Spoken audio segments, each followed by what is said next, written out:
semangat pagi teman-teman dimanapun berada. Jumpa lagi dengan saya dalam edisi pembahasan software SPSS di tahap berikutnya teman-teman. Nah, tahap yang pertama teman-teman sudah mengenal basic-basic ataupun fitur basic dari SPSS. Nah, kita akan mencoba untuk meningkatkan pengetahuan kita bagaimana sih cara mentransformasi data teman-teman. Nah, teman-teman kita kan tahu bahwa kita akan meneliti sebuah variabel independen yang berhubungan dengan variabel dependen, begitu ya. Atau apakah ada pengaruh dari variabel independen mempengaruhi variabel dependen seperti itu. Nah, dalam kasus-kasus tertentu, ketika kita sudah mendapatkan hasil dari sebuah kuesioner ataupun sebuah hasil dari observasi kita dalam kuesioner tersebut, maka kita membutuhkan sebuah sistem ataupun sebuah matematika sederhana untuk melengkapi dari sistem SPSS tersebut, statistik yang ada di SPSS. Entah itu nanti kita akan menguji hubungan ataupun statistik inferensial, uji logistik, uji koherensi dan segala macamnya.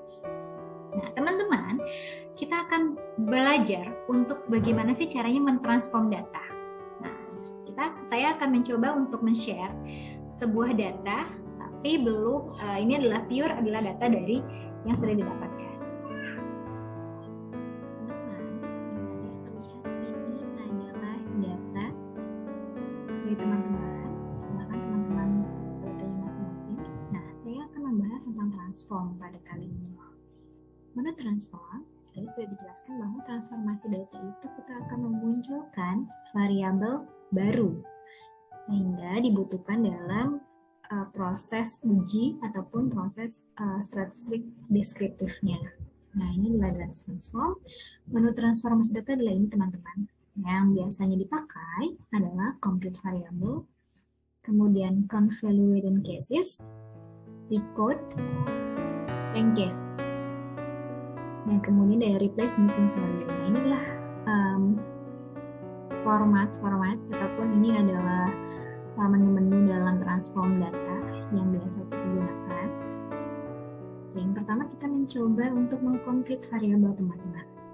Ini datanya adalah data hasil dari pretest, data pretest dan post-test dari SMA, anak SMA di Kabupaten Bandung, di Sumedang gitu ya teman-teman. Ini adalah hasil dari pretestnya.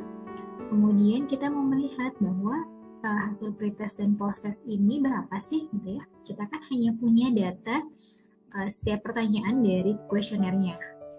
Nah, pretest dan post-test datanya sama begitu ya, pertanyaannya sama maksud saya. Pertanyaannya sama, kemudian kita berikan pada saat pretest dan pada saat post-test, sehingga masing-masing pretestnya 15 pertanyaan dan post-testnya 15 pertanyaan. Nah, posisinya nih teman-teman, sebelum kita melihat ada nggak sih perbedaan yang signifikan ketika kita sudah memberikan penyuluhan begitu ya, sebelum dan sesudah penyuluhan pretest dan post-testnya. Nah, sebelum ke sana kita kan nggak tahu nih, kita cuma punya data dari setiap individu, nilainya berapa, benar atau salah, 1 atau 0 begitu ya. Nah, tapi kita mau melihat jumlah keseluruhan ataupun rata-rata nilai pretestnya berapa, rata-rata nilai post-testnya berapa. Kemudian kita ujikan apakah yang signifikan media ataupun penyuluhan yang kita berikan kepada teman-teman SMA kelas 4 sampai dengan kelas 6 tersebut. Nah, kita bisa melihat nih transform teman-teman. Kita mau lihat rata-ratanya berapa sih begitu ya. Transform, ini kita reset dulu ya. Oke, kita mau lihat nilai pretest misalnya.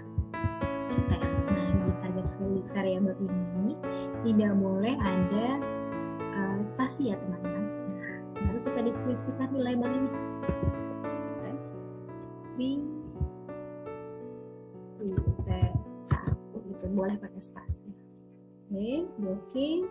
Kemudian misalnya contoh saja teman-teman, silahkan teman-teman di rumah.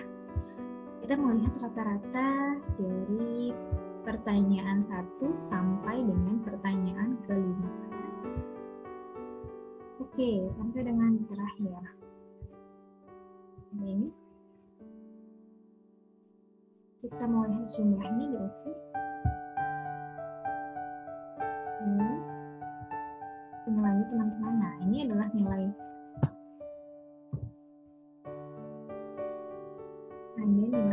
pretestnya di sini. Pretest. Nah, ini di sini ya. Kemudian kita nyari nilai post-testnya berapa sih? Post-testnya berapa kira-kira? Nah, kita masukkan semua nih, ganti post-test, bagi variabelnya, teman-teman.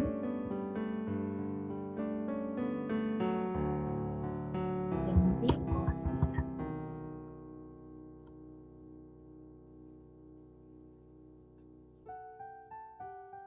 Oke, masukin semua pertanyaan post-test. Ini dengan 15 ya.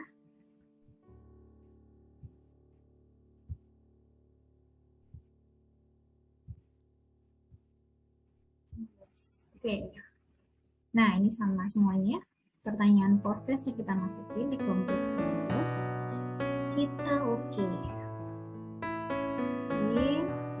Kemudian kita lihat lagi di sini sudah muncul atau belum kira-kira.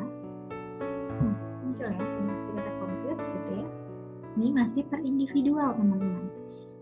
Nah, kalau kita mau lihat langsung bahwa ini adalah kita dapat variabel baru, pretest dan post-test baru dari sini, dari hasil perjumlahannya baru kita bisa lihat ada nggak sih perubahan yang signifikan antara pretestnya kemudian dengan post-testnya. Efektif nggak sih media edukasi yang kita lakukan gitu kepada si responden ini? Ini kita bahas di sini. Baru kita uji T di sini ya. Kemudian tapi kita tidak bahas uji T, kita bahas tentang transform lagi.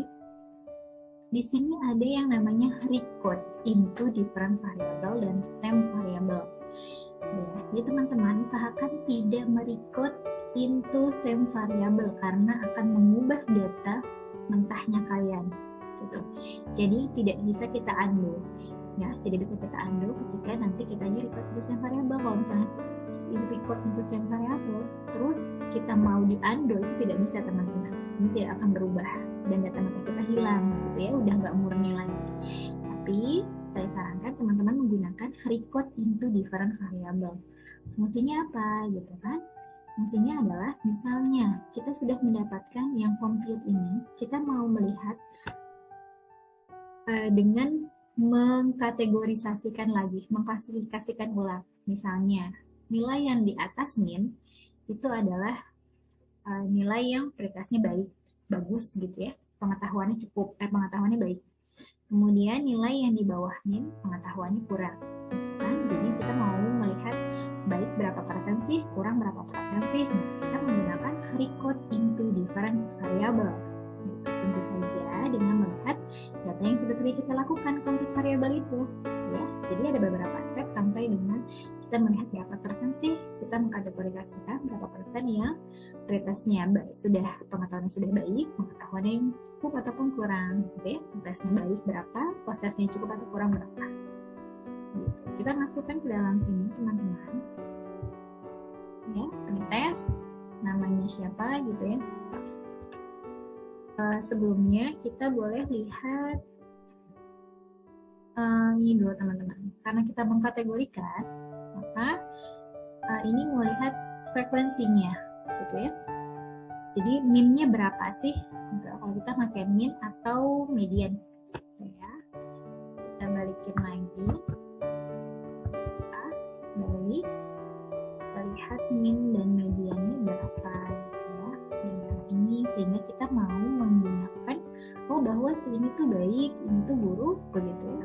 Pengetahuannya baik dan pengetahuannya kurang. Atau teman-teman bisa melihat berdasarkan data yang sudah ada, misalnya ilmu yang sudah ada dari Ari Kunto misalnya, sekian persen bisa dikatakan baik pengetahuannya, sekian persen dikatakan kurang, ataupun sekian persen dikatakan cukup. Itu bisa teman-teman pakai. Nah, yang saya mencoba untuk mencapai ini adalah nilai min dan mediannya, gitu ya. Saya mau mencoba sendiri untuk min dan mediannya. Oke. Ini. Min dan mediannya sama ya teman-teman. Nah, kita pakai min 11,18. 11,19 lah ya. Jadi, teman-teman. Oke. 11,19. Dari tadi berarti kita mau lipat nih, berarti yang di atas 11,18 kita katakan bahwa pengetahuannya baik, dan di bawah 11,18 kita katakan pengetahuannya kurang. Ya, maka kita masukkan ke dalam sini. Tahu pengetahuan, gitu ya. Kategori pengetahuan.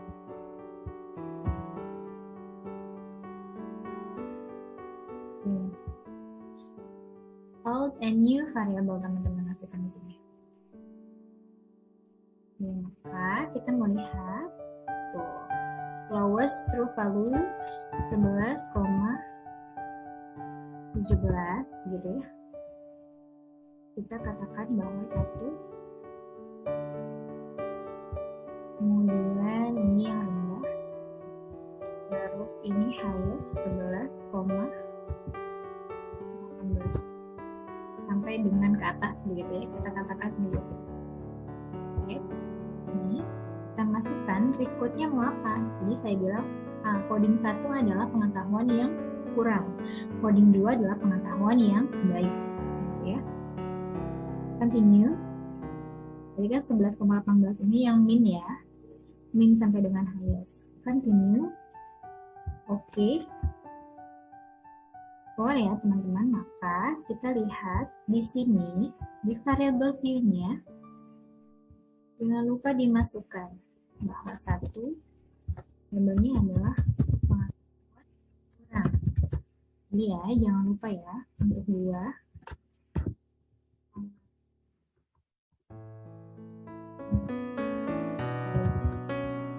di sini.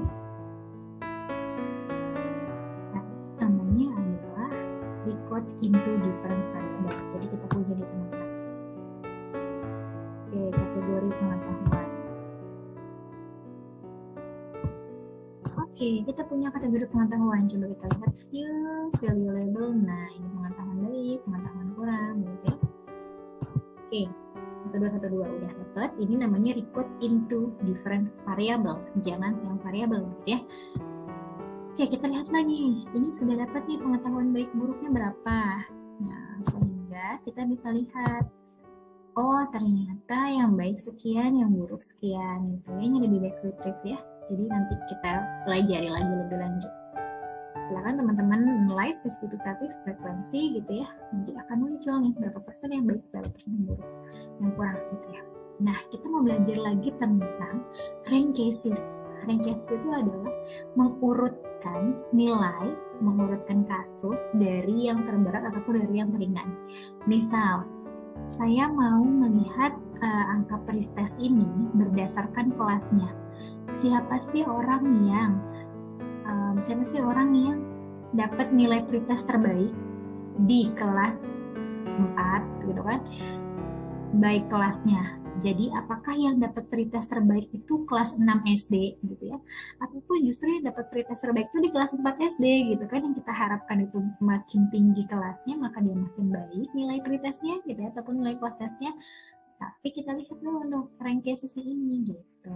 Jadi cara mengurutkannya adalah teman-teman menggunakan transform rank cases gitu ya. Kita lihat nih nilai pretest tadi berdasarkan kelasnya. Siapa nih kira-kira gitu kan? Nilai pretest berdasarkan kelasnya, ataupun nanti kategori pengetahuan berdasarkan kelasnya juga boleh.